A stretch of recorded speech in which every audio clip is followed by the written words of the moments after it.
Hello students, आप सभी को नमस्कार और आप सभी का स्वागत है मेरे यूट्यूब चैनल बुक एजुकेशन में। आई होप आप सभी अच्छे से नोट्स बना रहे होंगे और प्रॉपर नोट्स की तैयारी करके 12th के लिए प्रॉपर तैयारी कर रहे होंगे। तो आज हम पढ़ने वाले हैं गुलाम का नियम। तो पहले हम गुलाम के नियम का जो सिद्धांत है उसको समझ लेते हैं कि वो सिद्धांत क्या है। बाद में उसका डेरिवेशन करेंगे, छोटा सा डेरिवेशन है, ज़्यादा बड़ा नहीं है।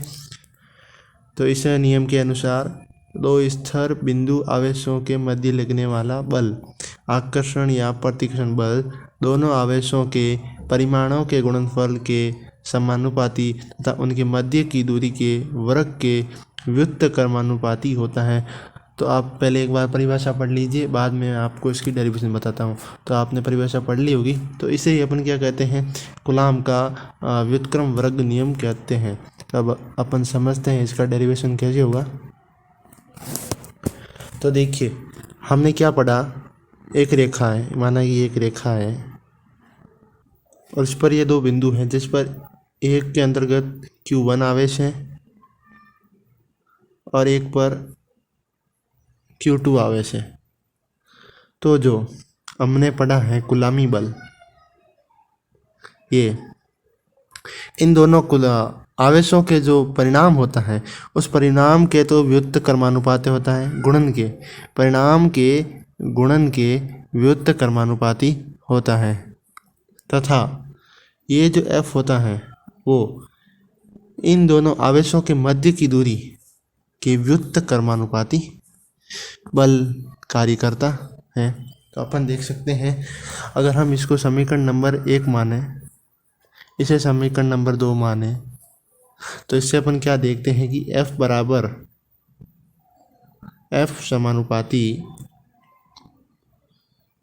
Q1 Q2 बटा R² कर सकते हैं।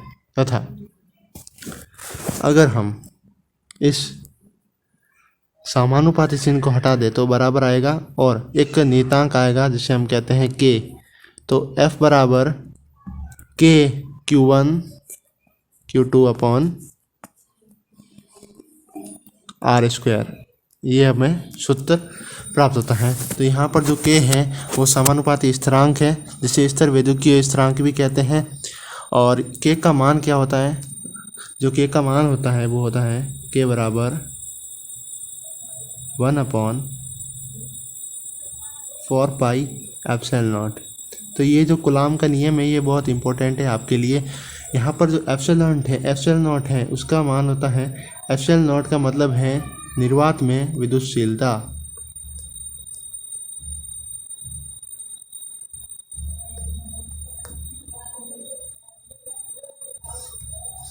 निर्वात में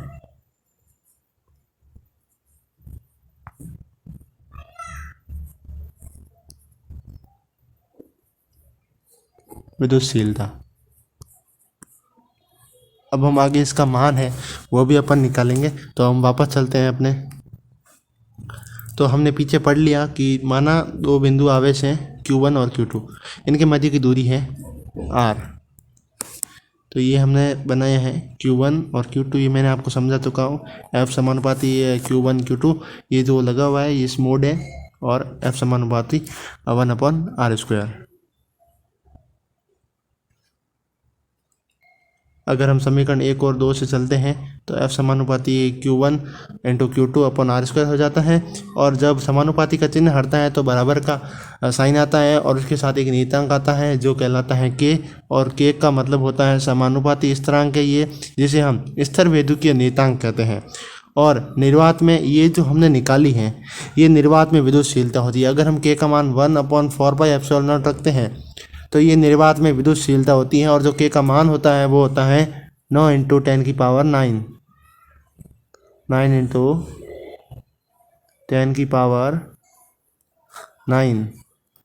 और ये जो आगे मात्रक है न्यूटन मीटर स्क्वायर कूलॉम, ये अपन आगे अभी सिद्ध करेंगे न्यूटन मीटर कूलॉम कैसे आया और 9 × 10⁹ कैसे आया। और नीचे अपन चलते हैं तो यहाँ पर आता है एप्सिलॉन का मान। तो जो एप्सिलॉन होता है उसका मतलब होता है निर्वात की विद्युतशीलता, और जो एप्सिलॉन का मान होता है वो होता है E बराबर 8.5 54 into 10⁻⁻12 coulomb square upon newton metre square. ये अपन सिद्ध करेंगे आगे कि एप्सिलॉन नॉट का मान 8.854 कैसे आया, तथा अतः निर्वात में बल क्या हो जाएगा। तो निर्वात में जो बल होगा वो हो जाएगा F निर्वात बराबर 1/4πε0 Q1 Q2 upon R square. तो ये निर्वात में बल है, ये आपके लिए काफ़ी इंपॉर्टेंट है, तो आप इसे ऑफकोर्स याद रखें।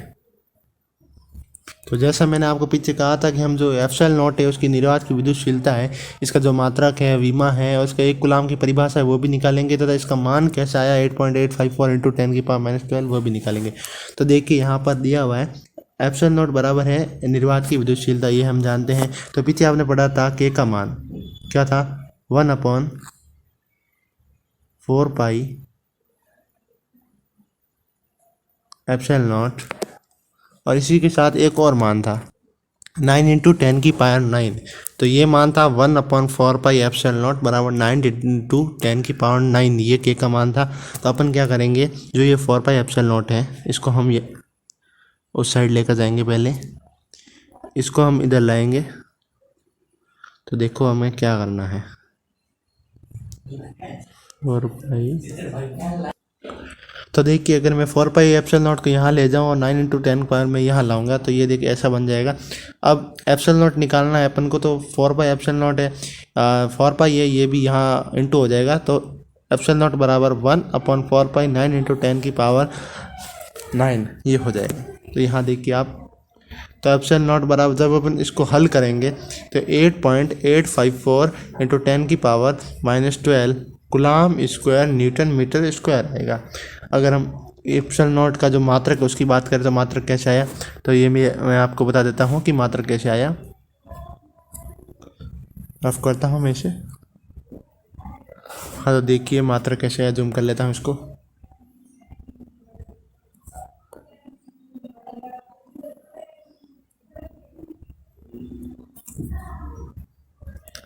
एप्सिलॉन नॉट का मात्रक देखो FM था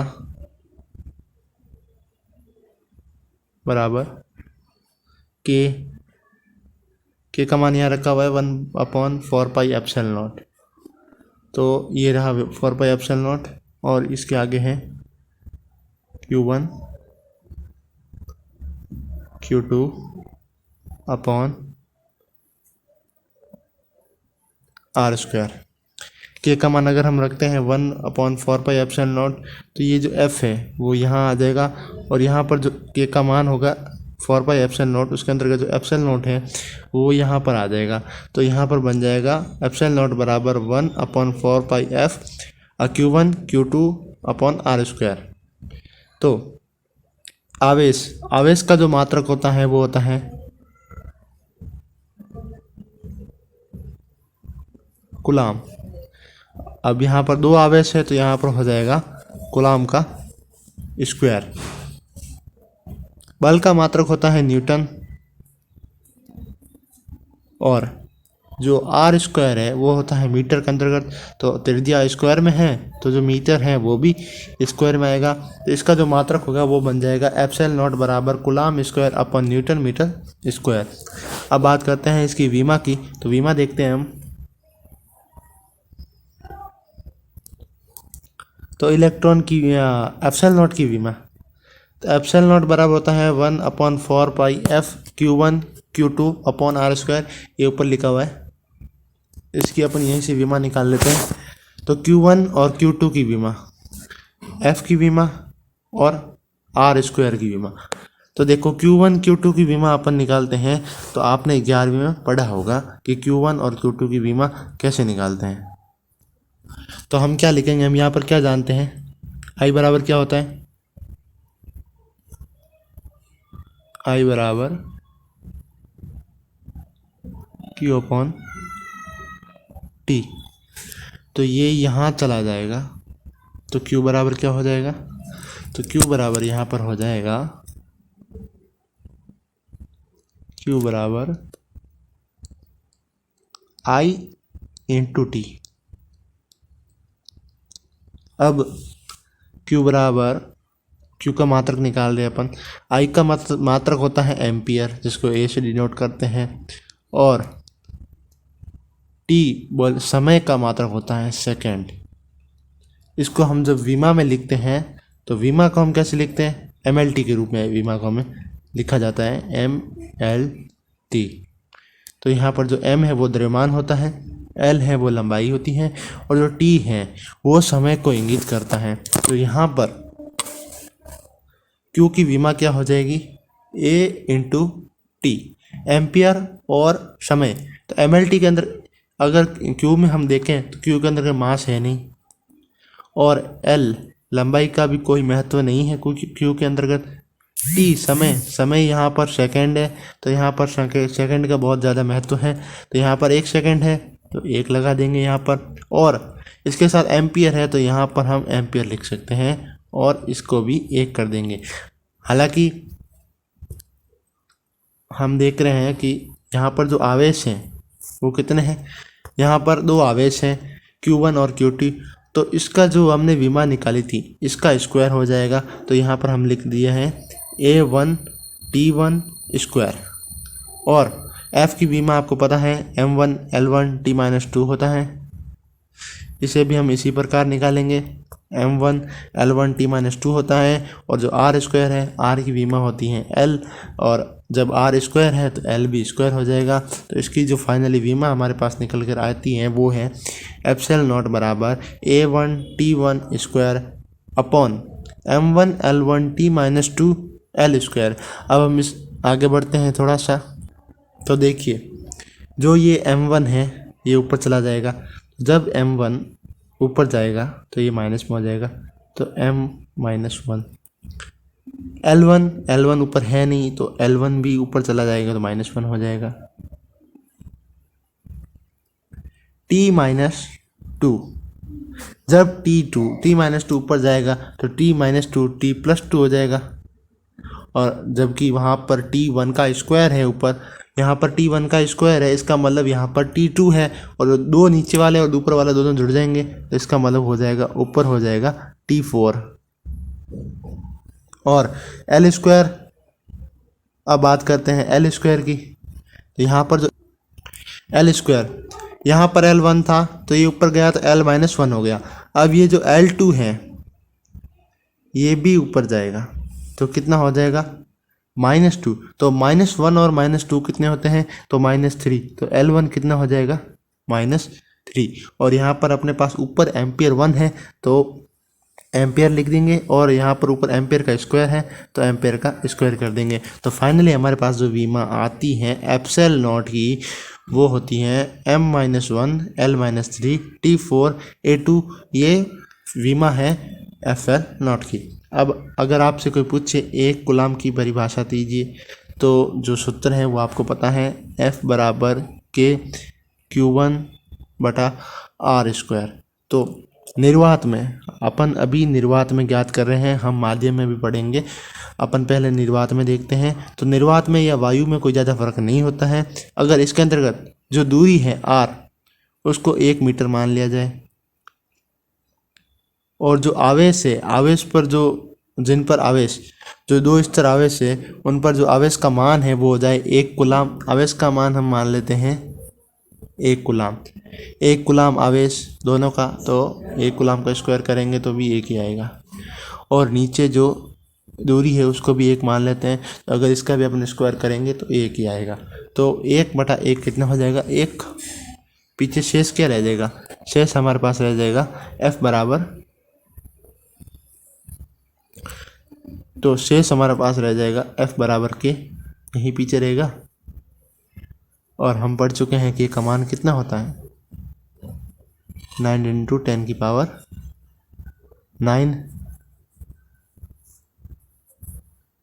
तो ये K का मान हो जाएगा। अब जब F K के बराबर है तो इसके आगे ओनली 4 न्यूटन आ जाएगा।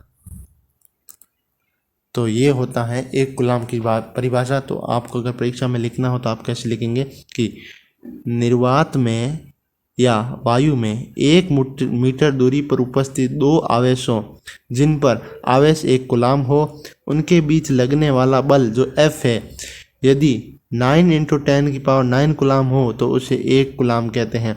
F बराबर K हो जाएगा, और K का मान होता है 9 × 10⁹ न्यूटन तो इससे ये सिद्ध हो जाता है कि एक कूलाम की परिभाषा क्या होगी कि निर्वात या वायु में 1 मीटर दूरी पर उपस्थित दो आवेश जिन पर आवेश 1 कूलाम हो तो उनके बीच लगने वाला बल यदि 9 × 10⁹ कूलाम हो तो उसे 1 कूलाम कहते हैं। तो परीक्षा के अंदर आपको प्रश्न पूछा जा सकता है कि 1 कूलाम बल की परिभाषा देते हुए उसके मध्य लगने वाले बल का मान ज्ञात कीजिए। तो आपको बस यही बताना है कि इसके मध्य लगने वाला जो बल है, बल का जो मान है वो होगा 9 × 10⁹ कूलाम।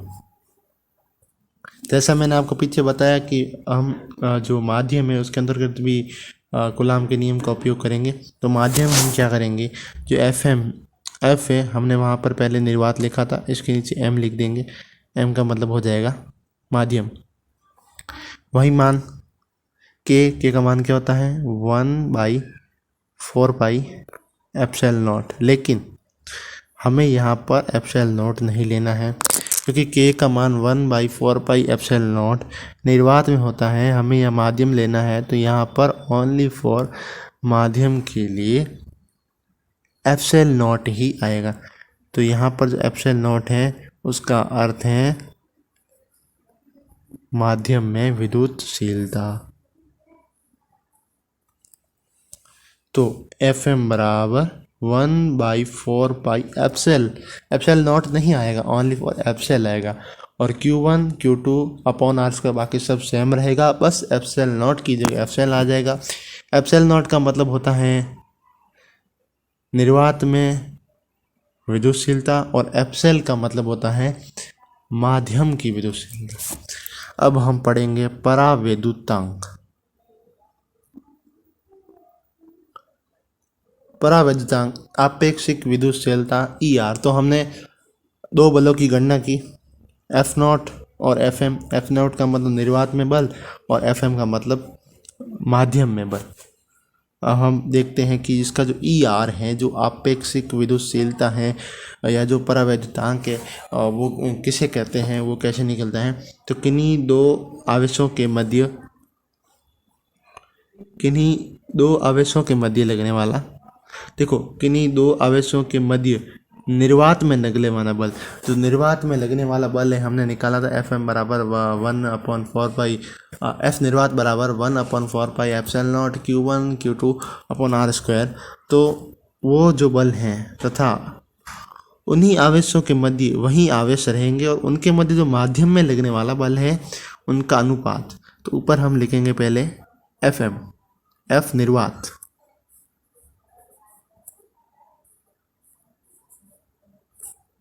अपॉन Fm, F माध्यम। तो इनका जो अनुपात है वो कहलाता है परावैद्युतांक। तो देखिए, निर्वात या वायु में आवेशों के मध्य बल या फिर माध्यम में आवेशों के मध्य बल, तो ये जो होता है यही कहलाता है परावैद्युतांक। तो ER बराबर एप्सल बराबर क्या हो जाएगा F0 अपॉन Fm। हम निर्वात को F0 के रूप में प्रदर्शित कर सकते हैं। तो आगे देखिए एक स्लाइड लेते हैं हम, इसमें हम सिद्ध करते हैं कि जो ER है वो कैसे आएगा। तो देखिए ER कैसे आता है, तो हम पहले यहाँ लिख लेते हैं ER बराबर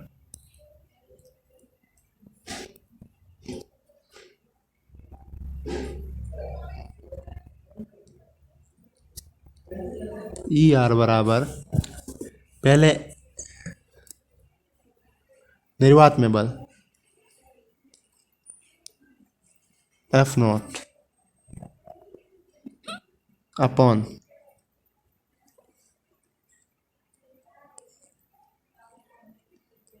Fm। F0 बराबर होता है 1/4πε0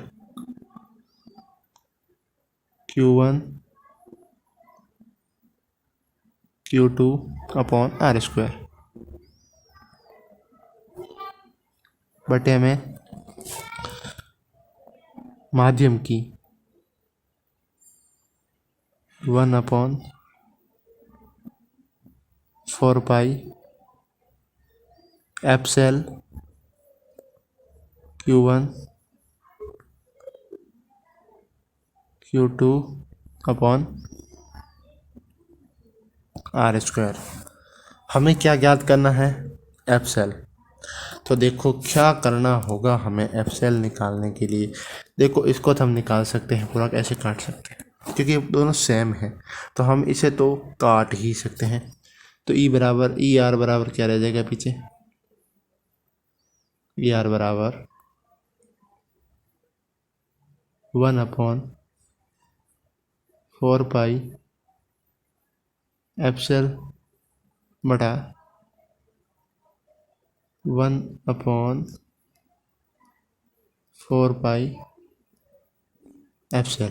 तो हम इसको यहाँ लाएंगे तो क्या हो जाएगा?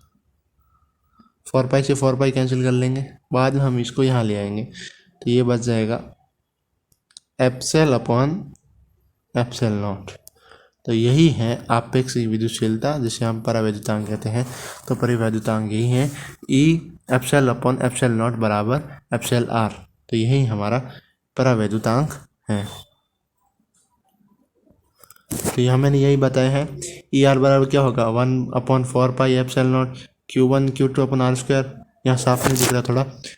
1/4 pi Q1 Q2 upon R square. अपन ने इसको दोनों को काट दिया। 1/4 पाई 4 पाई निकाल लिया तो पीछे क्या रह गया? 1/एप्सल नॉट और 1/एप्सल। एप्सल को ऊपर ले जाएंगे, एप्सल नॉट नीचे आ जाएगा। तो ई बराबर एप्सल अपॉन एप्सल नॉट। तो हमने क्या निकाला? हमने पहले लिया था F not upon F M लिया। हमने लिया एफ नॉट अपॉन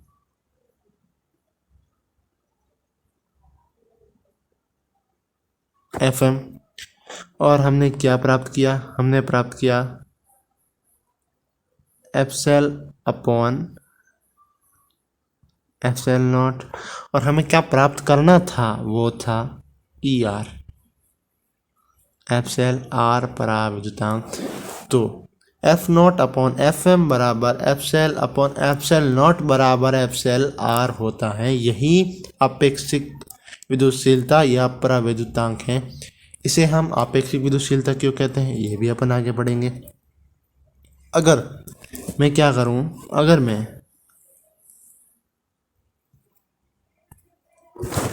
जो हमने एफ एम नीचे लिया था, एफ नॉट ऊपर लिया था, अगर मैं एफ एम को ऊपर ले जाऊं और एफ नॉट को नीचे ले आऊं तो क्या हो जाएगा? जब F not upon F M था तो ई आर था। अगर मैंने एफ एम ऊपर ले गया और एफ नॉट नीचे ले आया तो 1/ई आर हो जाएगा।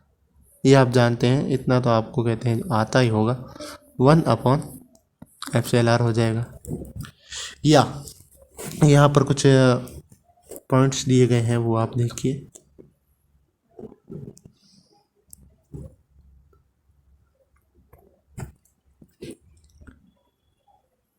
वन अपॉन ई आर अगर एक से छोटा है तो 1/ई आर आएगा। अगर एक से बड़ा है ई आर होगा। और अगर जब 1/एप्सल एप्सल आर, इसका मतलब भी एक से छोटा है। इसका मतलब क्या हुआ? 1/एप्सल आर किसके बराबर? इसके F M upon F naught. तो जो F M upon F naught होगा वो भी एक से छोटा होगा, और जो ई आर है वो F not upon F M के बराबर है। इसका मतलब क्या हुआ? जो एफ एम है वो एफ नॉट से छोटा होगा, क्योंकि ये जब यहाँ आएगा तो ये इसी प्रकार बनता हुआ आपको दिखेगा। आगे बढ़ते हैं थोड़ा। हमने प्राप्त किया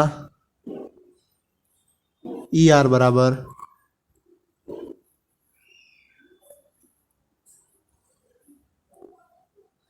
बराबर एप्सल अपॉन एप्सल नॉट। तो इसको इधर ले जाएंगे हम तो एप्सल बराबर हो जाएगा एप्सल आर एप्सल नॉट। तो एप्सल बराबर हो जाएगा epsilon R into epsilon naught. यही मान काफ़ी उपयोग में आता है, ज़्यादातर यही मान हम लेते हैं जहाँ पर एप्सल हमें प्राप्त होता है। तो दो आवेशों के माध्यम में लगने वाला बल क्या हो जाएगा? एफ एम बराबर 1/4 pi epsilon nought epsilon R Q1 Q2 upon R square या FM बराबर F नॉट अपॉन ER, ये अपन कर सकते। तो आप इसे नोट डाउन कर सकते हैं। कुछ मान है माध्यम के और परावैद्युतांक के। जो माध्यम है उसका परावैद्युतांक मान है, हालांकि ये परीक्षा में दिए हुए होते हैं, लेकिन हमें याद रखना है कभी कभी नहीं भी दिए होते। निर्वात में परावैद्युतांक का मान होता है 1। वायु में मैं बोल रहा था, आपको पहले ही बोल दिया था, इसका लगभग बराबर होता है तो 1.0059। कांच का होता है 1.10। अभ्रक जो एक धातु है उसका होता है 3 से 6 के बीच में। आशुद्ध जल का होता है 80, ये आपके लिए इंपॉर्टेंट है आशुद्ध जल का। और सुचालक का होता है अनंत। हमने पीछे आपको बताया था कि आपेक्षिक विद्युतशीलता का क्या कारण है, वो भी मैं आपको बताऊंगा। तो हाँ, यहाँ पर हम क्या एफसेल है, एफसेल की तुलना एफसेल नॉट से कर रहे हैं, अर्थात किसी की किसी से तुलना करने पर। अगर हम किसी की किसी से तुलना करते हैं तो उसके आपेक्षिक विद्युतशीलता आपेक्षिक मान के रूप में प्रदर्शित किया जाता है। एक उदाहरण लेंगे हम। इससे पहले थोड़ा देख लेते हैं, हम विद्युतशीलता पढ़ते आ रहे हैं, काफ़ी देरी हुई हमें आपेक्षिक विद्युतशीलता, निर्वात में विद्युतशीलता। तो थोड़ा देख लेते हैं कि विद्युतशीलता क्या होती है। तो किसी पदार्थ का वह गुण, ये किसी पदार्थ का वह गुण है जिसके कारण, किसी पदार्थ का वह गुण जो उस पदार्थ में विद्युत क्षेत्र उत्पन्न किए जाने पर उस पदार्थ द्वारा प्रदर्शित विरोध की माप बताता है। इसका मतलब ये हुआ जहाँ पर विद्युत क्षेत्र उत्पन्न हुआ ये उसका विरोध करेगा, इसका यही कार्य है। अब हम उदाहरण देखते हैं। इसका भी मात्रक coulomb square upon newton metre square. तो उदाहरण देखिए, दो आवेशों परस्पर, जो दो आवेश है वो परस्पर 1 मीटर की दूरी पर, R बराबर 1 है,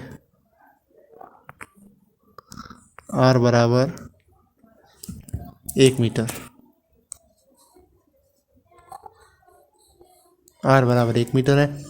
उनके मध्य कार्यरत बल ज्ञात कीजिए यदि दोनों पर 2 कूलम का आवेश है। F ज्ञात करना है हमें, और जो आवेश है वो है दोनों पर 2 कूलम।